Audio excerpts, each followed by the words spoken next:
आंदोलन होतं असं संघाचं मत आहे. लिमे म्हणून आहेत, त्यांनी असं वक्तव्य. घटनाविरोधी कसं काय असू शकतं आंदोलन? कोणतंही आंदोलन हे घटनाविरोधी असू शकत नाही. भारतीय मुळात राष्ट्रीय स्वयंसेवक संघाचा जो इतिहास आहे किंवा त्यांची जी विचारधारा आहे ते भारतीय संविधानाला मानत नाहीत, ते भारतीय तिरंग्याला मानत नाहीत, ते भारताच्या स्वातंत्र्याला मानत नाहीत. त्यांनी 52 वर्ष आपल्या कार्यालयावर तिरंगा फडकावला नव्हता.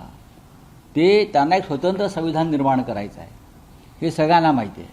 आणि म्हणून त्यांना 850 खासदारांचं बळ निर्माण करून भारताचं संविधानच खतम करायचं आहे. त्याच्यामुळे आंदोलन हे संविधान विरोधी आहे असं म्हणणं हा डॉक्टर बाबासाहेब आंबेडकरांच्या संविधानाचा अपमान आहे.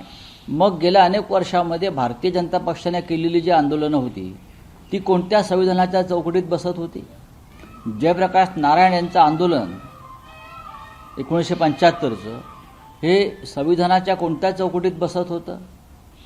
हे जे कोणी संघाचे महनीय पुढारी आहेत त्यांनी या देशाला सांगायला पाहिजे.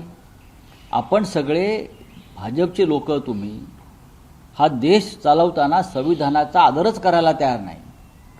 या देशातला तरुण वर्ग जंत्रमंतरवर जमला आणि एका भ्रष्ट शिक्षण मंत्र्याचा राजीनामा मागितला, ज्याच्यामुळे 20 विद्यार्थ्यांनी आत्महत्या केल्या.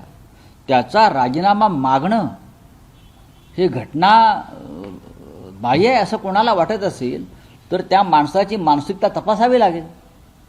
सर, संघ जर अशा संघाचे वरिष्ठ व्यक्ती जर अशा पद्धतीची विधानं करत असतील तर मग ज्या पद्धतीनं इथून मागं आम्ही शिक्षण मंत्र्यांच्या राजीनाम्यासाठी इतका वेळ लागला, मग संघाचं पाठबळ होतं असं म्हणायचं या सगळ्याचा अर्थ नेमकं काय? नाही, नक्कीच बघा की मुळात सरसंघचालक मोहन भागवत यांना हे वक्तव्य मान्य आहे का? मला हे कोणी केलं आहे माहीत नाही. अतुल लिमये, हां, कोणी केलं आहे माहीत नाही. अच्छा, अतुल लिमये यांनी महाराष्ट्रामध्ये 80,000 कॉर्नर बैठका घेतल्या होत्या आमचा पराभव करण्यासाठी. त्याच्यामुळे ते अशा प्रकारची वक्तव्य करू शकतात. बरोबर आहे. सरसंघचालकांना माझं आव्हान आहे, जंतर मंतरवरचं आंदोलन हे असंवैधानिक आहे की नाही, होतं की नाही याच्यावर त्यांनी भाष्य करावं. कारण जेन झीच्या भावना समजून घ्यायला पाहिजेत असं वक्तव्य सरसंघचालकांचं होतं.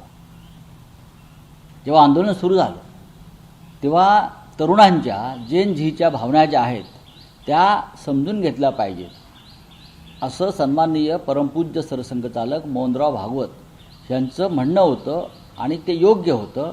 आणि जर संघातून हा दुसरा आवाज निघत असेल याचा अर्थ संघामध्ये मोदीशाही माणसं पेरलेली आहेत, त्यांची चमचे.